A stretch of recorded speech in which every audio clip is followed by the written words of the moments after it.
பாருங்கள், இந்த இந்திய தேசத்தையே நான் மாற்றி காட்டுகிறேன் என்று சொன்ன சுவாமி விவேகானந்தர் அவர்களினுடைய பெயரால் இயங்கிக் கொண்டிருக்கிற சுவாமி விவேகானந்தா மெட்ரிக் பள்ளியினுடைய தாளாளர், பள்ளியினுடைய முதல்வர்கள், ஆலோசகர், ஒருங்கிணைப்பாளர், ஆசிரிய பெருந்தகை மற்றும் எல்லாவற்றுக்கும் மேலாக நான் நேசிக்கிற என் இனிய மாணவ செல்வங்களே, உங்கள் அனைவருக்கும் என் அன்பின் வணக்கங்களை தெரிவித்துக் கொள்கிறேன்.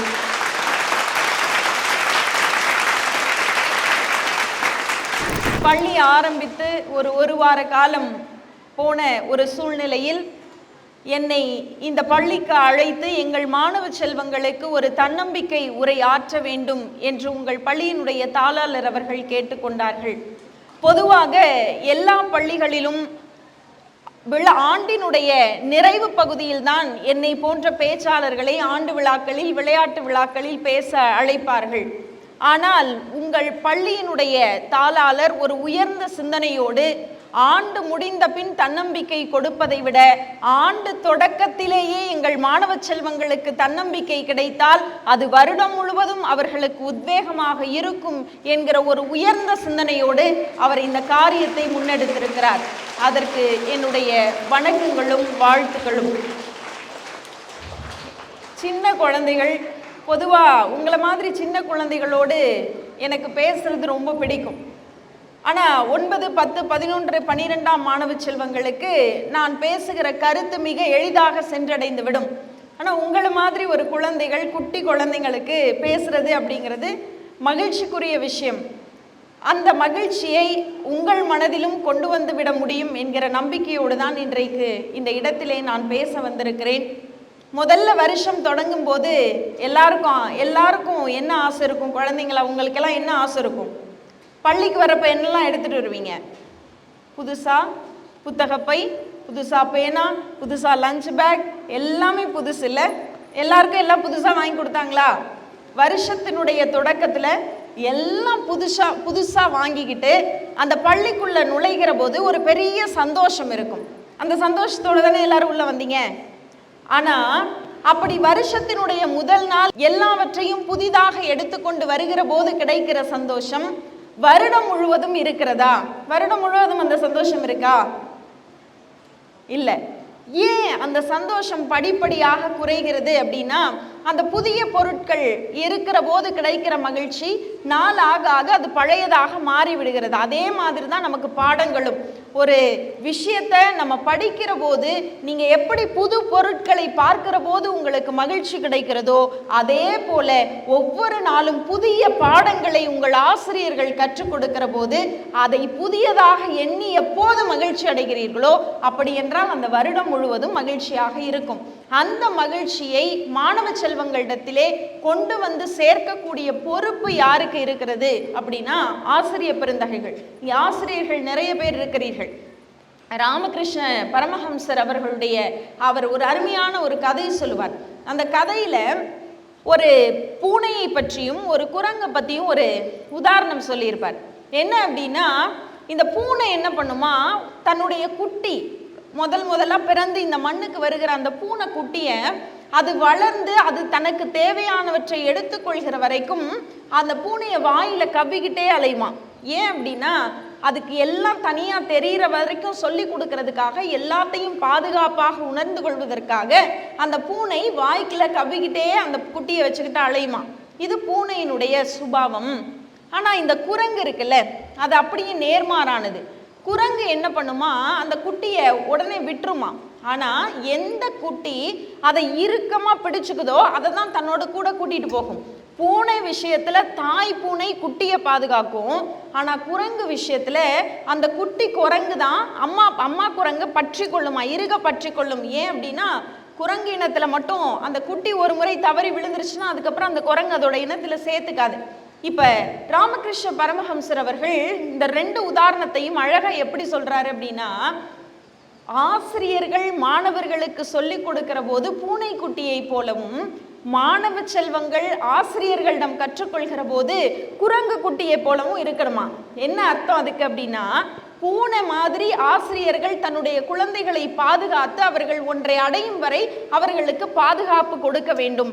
ஆனால் மாணவ செல்வங்கள் எப்படி அவ்வளவு ஜாக்கிரதையா அந்த குரங்கு குட்டி அதை பற்றி கொள்கிறதோ அது மாதிரி ஆசிரியர்களை நீங்கள் பற்றி கொள்ள வேண்டும். இந்த இரண்டும் சரிசமமாக நடக்கிற போதுதான் பள்ளி வாழ்க்கை எப்படி இருக்கும்? இனிமையாக இருக்கும். எல்லாருக்கும் அப்துல் கலாம் ஐயாவை பிடிக்குமா? எத்தனை பேருக்கு பிடிக்கும்? எல்லாருக்கும் பிடிக்கும் இல்ல? ஏன் ஏன் ஏன் எல்லாருக்கும் கலாம் ஐயாவை பிடிக்குது? கை இறக்கிக்கோங்க. ஏன் எல்லாருக்கும் கலாம் ஐயாவை பிடிக்கிறது? நீங்க அவரை நேர்ல பார்த்துருக்கீங்களா? இல்லை. ஆனா அவரை எப்படி பிடிக்குது? இப்ப நம்ம அம்மாவை ஏன் பிடிக்குது அப்படின்னா, நம்ம அம்மா நம்ம கூட தினம் தினம் கூட இருக்காங்க, நமக்காக எல்லாம் செய்கிறாங்க. அப்பாவை ஏன் பிடிக்குதுன்னா அப்பா நமக்காக எல்லாம் பண்ணுறாங்க. நம்ம வீட்டில் இருக்கிறவங்களை ஏன் பிடிக்குதுன்னா நம்ம அவங்க கூடவே இருக்கோம். நமக்கு ஏன் நம்ம ஆசிரியர்களை பிடிக்குது? நம்ம அவங்கள தினம் தினம் பார்க்குறோம். நமக்கு ஏன் நம்ம நண்பர்களை பிடிக்குது? அவங்க கூடவே நம்ம டைம் ஸ்பெண்ட் பண்ணுறோம். இதனால் நமக்கு இவங்களெல்லாம் பிடிக்குது. ஆனால் இந்த உலகத்தில் நாம் பார்த்தே இராத ஒரு மனிதரை ஏன் பிடிக்குது? இங்கே இருக்கிற எல்லாரும் கை தூக்குனீங்களே, கலாம் ஐயாவை ஏன் பிடிக்குது அப்படின்னா ஒரே ஒரு காரணம்தான். மிக கடுமையான ஒரு குடும்ப சூழ்நிலையில் இருந்து உழைப்பால் தன்னம்பிக்கையால் உயர்ந்து இந்திய தேசத்தினுடைய குடியரசுத் தலைவர் என்கிற பதவியிலே போய் அமர்ந்த பிறகு அவருடைய பணிவும் அவருடைய அறிவியல் அறிவும் மற்ற எல்லாவர்களிடமிருந்தும் வித்தியாசப்படுத்தி கலாமை காண்பித்ததால் தான் இன்றைக்கு ஒரு தலைமுறை கடந்தும் கூட கலாம் ஐயாவை நமக்கு பிடிக்கிறது இல்லையா? அப்ப வாழ்ந்தால் ஒரு மனிதர் மறைந்த பிறகும் கூட அவரை நேசிக்கிற, அவரை கொண்டாடுகிற ஒரு தலைமுறையை நாம் உருவாக்கணும். இப்ப நாம வாழ்ற இந்த வாழ்க்கையில நமக்கு யாரெல்லாம் பிடிக்கிறதோ அவர்களை முன்னுதாரணமாக வைத்துக்கொண்டு அவர்கள் வாழ்விலிருந்து நாம் கற்றுக்கொள்ள வேண்டிய பாடம் என்ன? அந்த பாடங்களை நாம் கற்றுக்கொண்டாலே வாழ்க்கையில முன்னேறலாம். நம்பிக்கை அதுதான் ரொம்ப பெரிய விஷயம். எல்லாருக்கும் அந்த நம்பிக்கை இருக்கா? நீங்களாம் குழந்தைங்க, நம்பிக்கைனா என்னன்றதை இப்பதான் உங்களுக்கு புரிய ஆரம்பிச்சிருக்கும் இல்லையா? என்ன நம்பிக்கை உங்களுக்கெல்லாம் இருக்கு?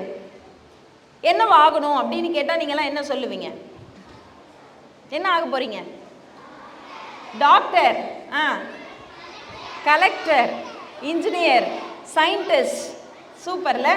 இதெல்லாம் ஆகணும்னு நான் என்ன ஆகணும் அப்படின்னு கேட்டப்ப இப்படி எல்லாரும் ஒரு பதில் சொல்றீங்கல்ல. இதெல்லாம் ஆகணும் அப்படின்னா அதுக்கு அடிப்படையில் என்ன வேணும்? நம்பிக்கை வேணும்.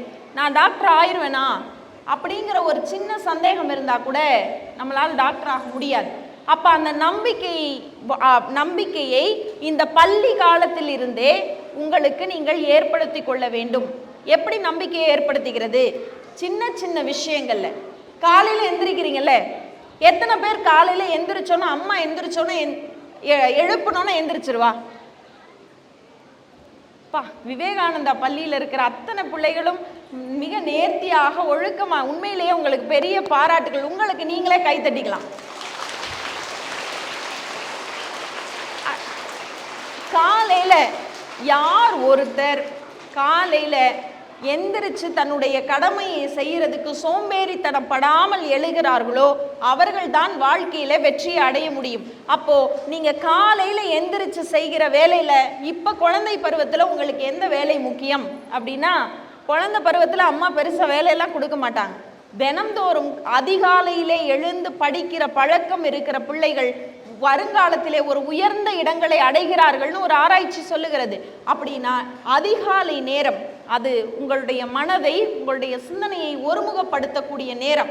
அந்த நேரத்தை நீங்கள் பயனுள்ளதாக மாற்றிக்கொள்ள வேண்டும். நம்பிக்கையோடு ஒவ்வொரு நாளும் என்னால் முடியும். எனக்கு ஒரு யோகா ஆசிரியர் சொல்லி கொடுத்த விஷயத்தை நான் இங்கே உங்களுக்கு சொல்லி கொடுத்துட்டு போகிறேன். ஏன்னா அவர் சொன்ன விஷயம் என்னன்னா, உனக்கு ஏதாவது ஒன்று ஆகணும் அப்படின்னு ஆசை இருக்கான்னு கேட்டார். ஆமாம், பெரிய ஆசை இருக்கு. என்ன ஆசை? எனக்கு நான் படித்த ஸ்கூலுக்கு, நான் படித்த காலேஜுக்கு இந்த மாதிரி பேச போகணும். ஒரு சீஃப் கெஸ்ட்டாக நான் போகணும். நான் படித்த ஸ்கூலுக்கு, நான் படித்த காலேஜுக்கு நான் சீஃப் கெஸ்ட்டாக போகணும். இதுதான் என்னுடைய ஆசை.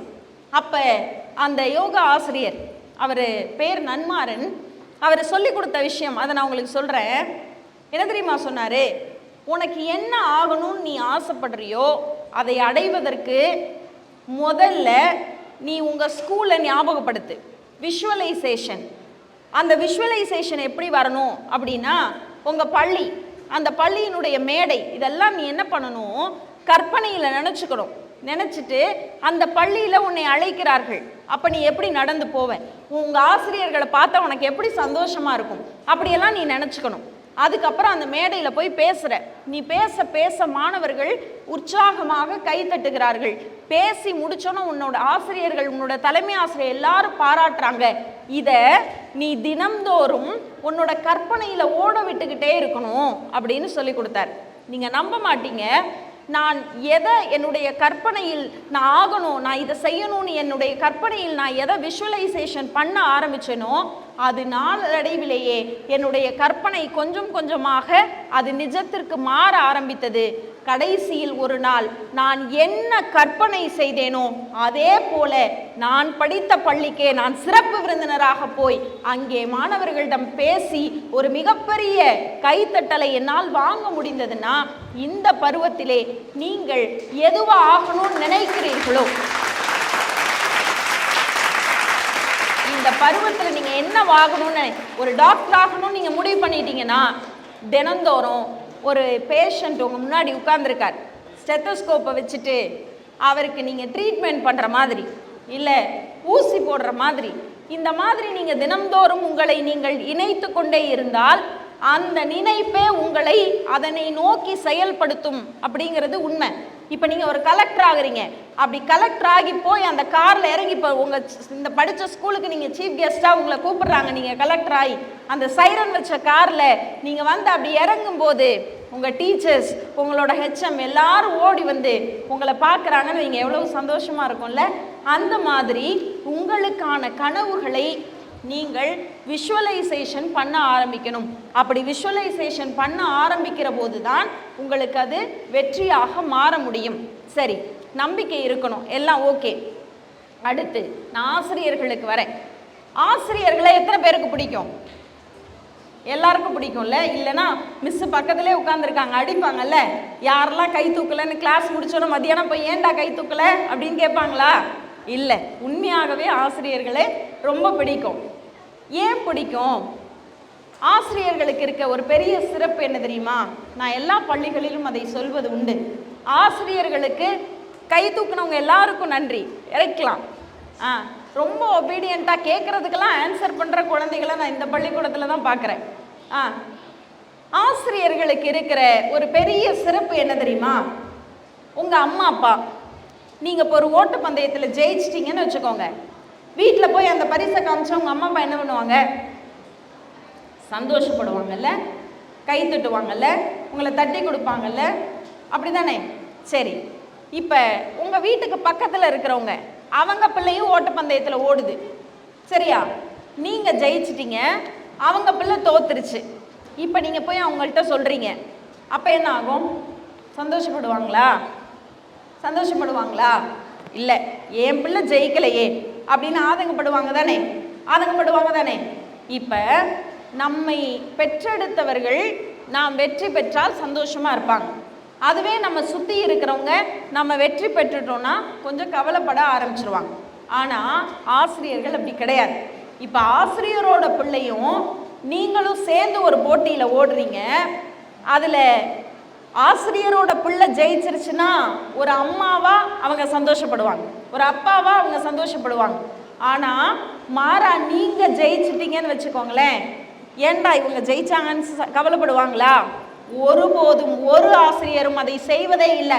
தான் பிள்ளை, தான் பெற்றெடுத்த பிள்ளை ஜெயிக்கலன்னா கூட தான் கற்றுக் கொடுத்த பிள்ளை ஜெயிச்சிருச்சுன்னு சொல்லி சந்தோஷப்படுகிற ஒரு ஜீவன் யாரு? ஆசிரியர்கள். அப்படிப்பட்ட ஆசிரியர்களுக்கு நாம எதை செய்யணும்? நாம் என்ன திருப்பி கொடுக்க போகிறோம்? இப்போ நான் இவ்வளவு எனக்கு முதலாக பேசணும்னா என்னன்னு தெரியாது, பேச்சு போட்டினா என்னன்னு தெரியாது.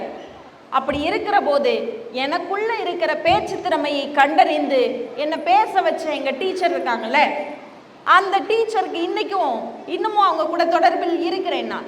ஆனால் என்னன்னா, இப்படி இன்னைக்கு விவேகானந்தா ஸ்கூலில் வந்து நான் பேசி முடிச்சதுக்கு அப்புறம் எனக்கு கிடைக்கிற பாராட்டு, எனக்கு கிடைக்கிற மரியாதை, இதெல்லாம் என்னுடைய ஆசிரியருக்கு நான் திருப்பி கொடுக்கவா போகிறேன்?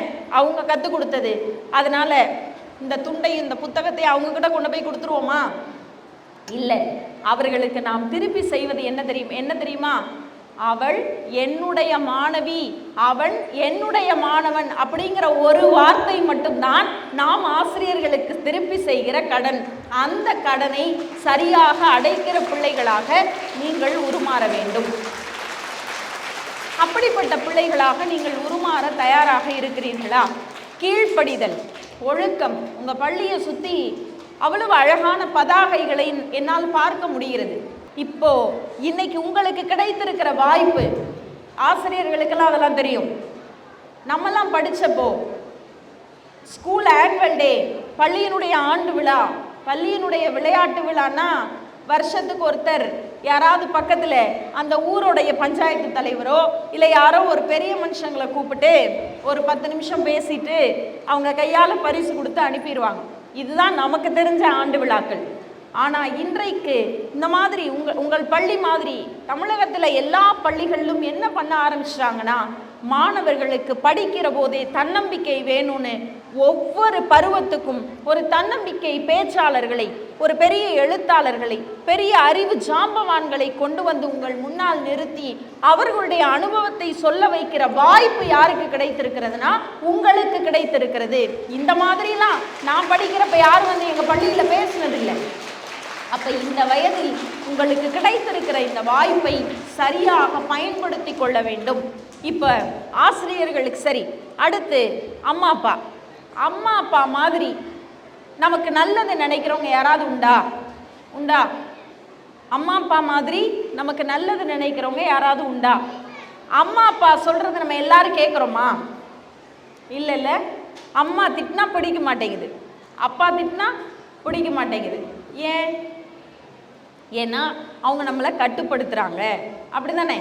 ஏதாவது ஒன்று கேட்டால் அம்மா வேண்டான்னு சொன்னால் நம்ம உடனே அடம்பிடிக்க ஆரம்பிச்சிடறோம். அப்படி இல்லைன்னா அம்மா அப்பா கிட்ட கோச்சுக்கிறோம். இல்லை, உங்கள் காலகட்டத்தில் இன்னைக்கு எல்லாமே உங்களுடைய பெற்றோர்கள் செய்கிறார்கள், எல்லாத்தையும் கொடுக்குறாங்க. நீங்கள் என்ன ஆசைப்படுறீங்களோ அதெல்லாம் கொடுக்குறாங்க. ஆனால் நாங்கள் படித்த காலங்களில் அப்படிலாம் கிடையாது. எனக்கு நல்ல ஞாபகம் இருக்குது. நான் 1 வகுப்பு 2ஆம் வகுப்பு படிக்கிற போது எங்கள் வீட்டிலேருந்து பள்ளிக்கூடத்துக்கு ஒரு 4 கிலோமீட்டர். அந்த 4 கிலோமீட்டர் நாங்கள் நடந்து தான் போவோம். இன்றைக்கி தான் பேகெல்லாம் அழகழகாக வந்துருச்சு இல்லை? அந்த பேக்கில் நிறைய அழகாக பொம்மையெல்லாம் போட்டு வருது. அதுலேயும் இந்த பொம்மை தான் வேணும், இந்த இது தான் வேணும், இந்த கலர் தான் வேணும், அந்த பேகுக்கு மேட்சாக ஒரு லஞ்ச் பேக் வேணும். இல்லை, பேகுக்கு மேட்சானா இன்றைக்கி லஞ்ச் பேக் வாங்குறது. அதே மாதிரி நமக்கு பாக்ஸ்லாம் எங்களுக்கு ஜியாமெட்ரி பாக்ஸுங்கிற ஒரு பாக்ஸ் தான் தெரியும். ஆனால் உங்களுக்கு இன்றைக்கி அப்படி இல்லை. கார் இருக்குது, அதிலே பொம்மை போட்டிருக்கு, அதிலே லாக் வச்சுருக்கு, என்னென்னவோ வந்துருச்சு இல்லை? ஆனால் நாங்கள் படிக்கிற போது அந்த 4 கிலோமீட்டர் தொலைவில் இருக்கிற என் வீட்டிலிருந்து அந்த பள்ளிக்கு நான் நடந்து செல்கிற போது பேனா, எங்களுக்கு வருஷத்துக்கு ஒரு பேனா தான் வாங்கி கொடுப்பாங்க. அந்த பேனாவை தான் பத்திரமா வச்சுக்கணும், இல்லைன்னா அட்டி உரிச்சிருவாங்க. அப்படி ஒரு பேனா. அந்த பேனாவை இங்கு பாட்டில்லாம் வீட்டில் வாங்கி வைக்க மாட்டோம். இங்கு பாட்டில் வாங்குற அளவுக்கு பெரிய ஆள் இல்லைன்னு எங்கள் அம்மா அப்பா சொல்லி நான் கேள்விப்பட்டிருக்கேன். இங்கு போகிற வழியில் ஒரு சின்ன கடை இருக்கும், இன்னும் இருக்குது திருச்சியில் சோமரசம்பேட்டை பக்கத்தில் அந்த கடையில் வந்து பூச்சி மருந்துகள்லாம் விற்பாங்க. அந்த வயல்வெளிகளில் போடுற பூச்சி மருந்துகள் அதெல்லாம் விற்கிற கடை. அந்த பூச்சி மருந்து கடைக்கு வெளியில் பார்த்தீங்கன்னா அந்த ஓனர் ஐயா ஒரு இங்கு இதை ஊற்றி வச்சிருப்பார். பள்ளிக்கூடத்துக்கு போகிற பிள்ளைகள் இலவசமாக அந்த பேனா மைய அந்த பேனால் அடைச்சிக்கலாம். அப்படி ஒரு வாய்ப்பு. நான் தினந்தோறும் பள்ளிக்கு போகிற போது அந்த பேனாவை எடுத்துகிட்டு போய் இங்கு ஊற்றுவேன். ஊற்றும் போது கையெல்லாம் இங்காயிடும், இங்கெல்லாம் இங்காயிடும். அப்படி தான் அந்த பேனாவை மூடி ஸ்கூலுக்கு போவோம். பேனாவை எடுத்துக்கிட்டு ஸ்கூலுக்கு போயிட்டு வருவோம். இந்த மாதிரி தினந்தோறும் ஒரு 7-8 வகுப்பு வரைக்குமே கூட அந்த பூச்சி மருந்து கடைக்கு வெளியே இருக்கிற அந்த பேனா மைகள் தான் எனக்கு பாடங்கள் பள்ளியில் நான் படிப்பதற்கு உதவியாக இருந்தது. இன்றைக்கி நான் நினச்சி பார்க்குறேன், இன்றைக்கி ஏன் பிள்ளைக்கு வாரம் ஒரு பேனா வாங்க வேண்டியதாக இருக்குது. அந்த பேனாவை தொலைச்சிட்டு வேற வந்துடுறாங்க. இல்லைனா அம்மா எனக்கு இந்த டிசைன் பிடிக்கல, வேறு பேனா வாங்கி கொடுங்கன்னு. தொலைதூரங்களுக்கு நடந்தே சென்று ஒரு 4 நாளுக்கு இங்கு வாங்காமல் அதை இலவசமாக வாங்கி கொண்டு படித்த எங்களுடைய தலைமுறை பெற்றோர்களால் தான் இன்றைக்கு நீங்கள் இவ்வளவு சொகுசாக இந்த பள்ளிகளிலே அமர்ந்திருக்கிறீர்கள். உங்கள் அம்மா அப்பா எதையெல்லாம் மிச்சப்படுத்தினார்களோ அதையெல்லாம் உங்களுக்கு சேர்த்து செய்கிறார்கள். நான் இந்த விஷயத்தில் இன்னொன்னையும் நினச்சி பார்க்குறேன். அந்த வயல்வெளிகளுக்கு பூச்சி மருந்து விற்கிற அந்த தொழில் செய்கிறவர், அவர் பூச்சியை கொல்றது ஒரு பாவம் தானே. அது பூச்சியாகவே இருந்தாலும் கூட பூச்சியை கொல்றது பாவம் தானே. ஆனால் நான் இப்படி யோசித்து பார்க்கிறேன், ஒருவேளை இந்த இயற்கையிலே படைக்கப்பட்ட பூச்சிகளை இயற்கைக்கு மாறாக நாம் பூச்சி மருந்தை கொடுத்து கொள்கிறோமோ என்கிற உணர்வு தான் அந்த மனிதருக்கு இருந்து படிக்கிற அத்தனை பிள்ளைகளுக்கும் இலவசமாக மையை கொடுத்து ஒரு வளர்ந்த தலைமுறையை, படித்த தலைமுறையை உருவாக்குவதற்கு உதவி செய்திருக்கிறார் என்றால், ஒரு மனிதர் எந்த விஷயத்தில் தான் செய்கிற தொழிலில் ஏதாவது ஒன்றிரண்டு மாறினால் கூட தான் வாழ்கிற வாழ்க்கையில ஏதாவது ஒன்று யாருக்காவது பயன்படட்டுமே என்று நினைத்த அந்த நல் உள்ளம், அப்படி நம்முடைய வாழ்க்கையில நம்முடைய பெற்றோர்கள் இந்த மாதிரி யாருக்காவது ஏதாவது ஒன்று செய்யணும் அப்படின்னு நினைக்கிறாங்கன்னா அதுக்கு பின்னாடி இருக்கிற நன்மைகள் எல்லாம் யாருக்கு வந்து சேரும்னா, பொதுவாக சொல்லுவாங்கல்ல, அம்மா அப்பா செய்கிற புண்ணியங்களாக இருந்தாலும் சரி, அம்மா அப்பா செய்கிற பாவங்களாக இருந்தாலும் சரி, அது பிள்ளைகளுக்கு தான் வந்து சேரும்.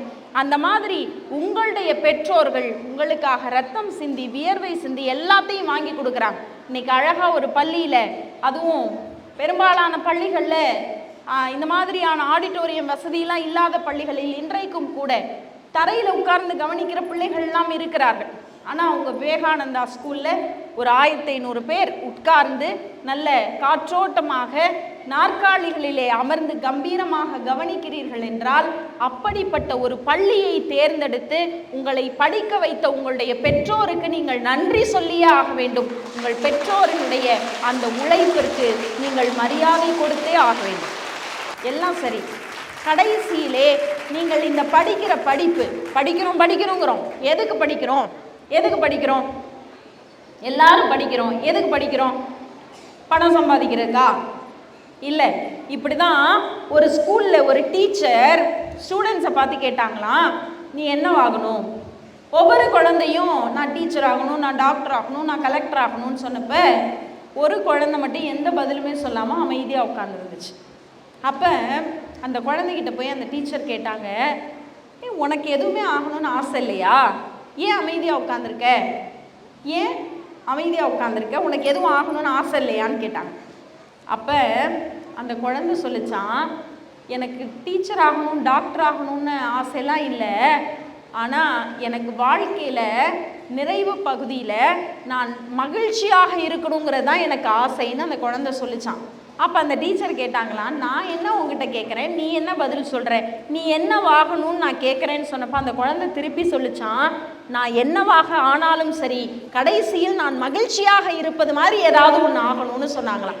அப்போது அந்த குழந்தைக்கு இருக்கிற புரிதல், நான் டாக்டர் ஆகிட்டேன், ஆனால் சுற்றி இருக்கிற யாரையும் சந்தோஷமாக வச்சுக்காம சுயநலமாக என்ன மட்டுமே நான் வச்சுக்கிட்டு ஏதோ ஒரு இயந்திரத்தனமான வாழ்க்கை வாழ்ந்தா நான் டாக்டராக என்ன பிரயோஜனம், நான் கலெக்டராக என்ன பிரயோஜனம்? அப்போ நீங்கள் எதுவாக வேண்டும் என்று நினைக்கிறீர்களோ அப்படி ஆகிற போது கூடவே மகிழ்ச்சியோடு நீங்கள் இருக்கிறீர்களா, சந்தோஷமாக இருக்கீங்களா? அது ரொம்ப முக்கியம். அப்போ அதை பள்ளி வாழ்க்கையிலிருந்தே நாம் எதையெல்லாம் செய்யணும், பணம் சம்பாதிப்பதற்கு மட்டுமே நான் இதாகணும் அதாகணும்னு நினச்சிக்கிட்டு இருந்தா அதை முதல்ல நம்ம என்ன பண்ணணும்னா கைவிட்டுறணும்.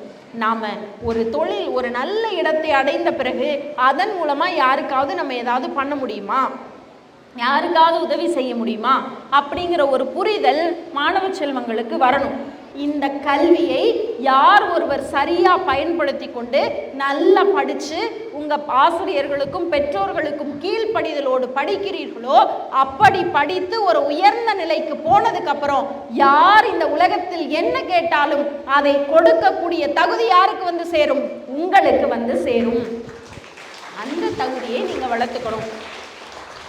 நிறைவாக ஒரு விஷயம் சொல்லி முடிச்சிடறேன். எனக்கு ரொம்ப பிடிச்ச கதையும் கூடது. ஒரு மலை, அந்த மலையில் ஒரு மனுஷன் நின்றுட்டு இருக்கான்.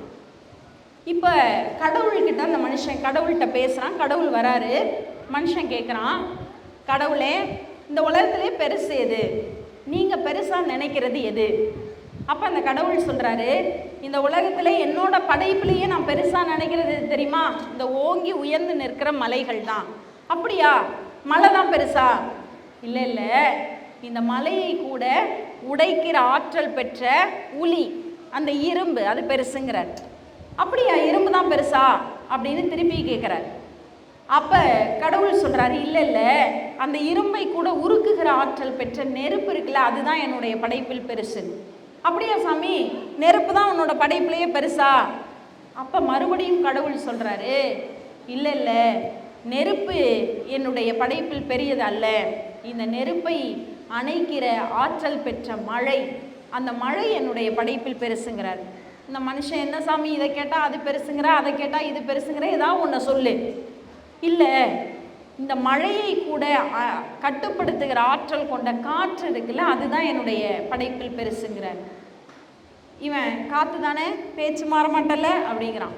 இல்லை இல்லை, கடைசியாக மறந்துட்டேன், இந்த மலை, இந்த நெருப்பு, இந்த தண்ணி, இந்த காற்று, இது எல்லாத்தையும் விட என்னுடைய படைப்பில் நான் பெருசாக நினைக்கிறது எது அப்படின்னா, யார் ஒருவர் தன்னுடைய இடக்கைக்கு தெரியாமல் வழக்கையால் உதவி செய்கிறார்களோ அவர்கள்தான் என்னுடைய படைப்பிலேயே உன்னதமான படைப்புன்னு கடவுள் சொன்னாராம். அப்போ அந்த உன்னதமான நிலையை நீங்கள் எட்ட வேண்டும். மற்றவர்களுக்கு உதவி செய்து நாம் வாழ்கிற ஒரு உதாரணமான வாழ்க்கையாக நீங்கள் வாழணும்னா அதற்கு அடிப்படை இந்த கல்வி. இந்த கல்வியை வைத்து நல்லா படித்து ஒரு பெரிய நிலைக்கு போனதுக்கப்புறம் உங்களை போல ஆயிரம் மாணவ செல்வங்களை, அவர்களுக்கு படிக்க முடியாத சூழ்நிலை இருக்குன்னா அவர்களுக்கு கல்வி கற்றுக் கொடுப்பதை உங்களுடைய வாழ்க்கையினுடைய முக்கிய கடமையாக நீங்கள் நினைத்தால் இந்த வாழ்க்கை நிம்மதியாக இருக்கும். நிறைவாக ஒரு விஷயம் சொல்லி முடிக்கிறேன். மாணவ செல்வங்களே, ஒரு குருவி போய் ஒரு மரத்தில் உட்காருதுன்னு வச்சுக்கோங்களேன். அந்த மரத்தில் உட்கார்ந்து தினந்தோறும் பறந்து போய்கிட்டே இருக்குது. திடீர்னு அந்த மரம் உடஞ்சி விழுந்து போயிடுதுன்னு வச்சுக்கோங்க. இந்த குருவி என்ன பண்ணும்? பறக்கிறத விட்டுருமா? இல்லை. அடுத்த நாள் என்ன பண்ணும்? வேறு ஒரு கிளையில் வேறு ஒரு மரத்தில் போய் தனக்கு பாதுகாப்பான இடத்திலே அமர்ந்து கொள்ளும். அப்படின்னா இந்த பறவை நமக்கு சொல்லி கொடுப்பதெல்லாம் என்ன தெரியுமா? தொடர்ந்து பறந்து கொண்டே இரு, ஒருபோதும் நின்று விடாதே அப்படிங்கிறதான். உங்களுக்கு நான் அதை சொல்லிவிட்டு போகிறேன். ஒரு சூழ்நிலையில் ஏதாவது ஒரு இடத்துல நீங்கள் கொஞ்சம் பின்வாங்குறீங்கன்னா அதோடு நின்றாம அதை விட அடுத்த நிலைக்கு உயர்ந்து போய் பறவையை போல உயர உயர உயர நீங்கள் பறக்க வேண்டும். அப்படி பறக்கிற போது சுவாமி விவேகானந்தர் அவர் சொன்னதை போல இந்த இந்திய தேசம் ஒரு வளமான பாரத தேசமாக உங்களால் மாறும் என்று சொல்லி இந்த ஒரு நல்ல வாய்ப்பை கொடுத்த பள்ளி நிர்வாகத்திற்கும் ஆசிரியர்களுக்கும் எல்லாவற்றுக்கும் மேலாக மாணவ செல்வங்களாகிய உங்களுக்கும் என்னுடைய நன்றியை கூறி விடைபெறுகிறேன். நன்றி, வணக்கம்.